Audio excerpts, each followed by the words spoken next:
Hi hello നമ്മുടെ കരിമിക്കുട്ടിയുടെ സങ്കടം സഹിക്കാൻ വയ്യാതെ നമ്മുടെ മീമാമ വന്നപ്പോഴത്തേക്ക് അതിനുവാണെങ്കിൽ ഒരു 3-4 നെത്തോലി വാങ്ങിച്ച് ഒരു കിണ്ണത്തിലാക്കി കൊണ്ടുവന്നു കേട്ടോ.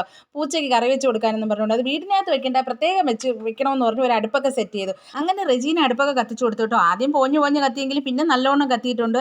പിന്നെയും അണയും പിന്നെയും കത്തിക്കും. അങ്ങനെ കുറേ ഊപ്പാട് വന്നു കേട്ടോ. അതിനുശേഷം അവനാണെങ്കിൽ കുറച്ച് മഞ്ഞപ്പൊടിയും മുളക് പൊടിയും ഉപ്പും ഒക്കെ ഇട്ട് കറിയാക്കാനായിട്ട് സെറ്റ് ആക്കിയിട്ടുണ്ട്. ഇത്രയും കഷ്ടപ്പെടേണ്ട എന്തെങ്കിലും ആവശ്യമുണ്ടോ? അവൻ മുളകും പുളിയാണെന്നും പറഞ്ഞുകൊണ്ട് വെക്കുവാണ് കേട്ടോ. കുറച്ച് വെള്ളമൊക്കെ വീത്തി അതിനെ അടുപ്പത്തോട്ടാക്കിയിട്ടുണ്ട്. അടുപ്പ് പോഞ്ഞു തുടങ്ങിയിട്ടുണ്ട്.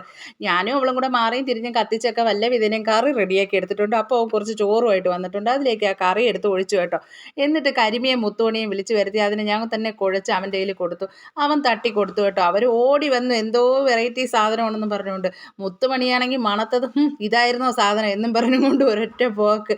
അവന് ചിരി സഹിക്കാൻ പറ്റിയില്ല.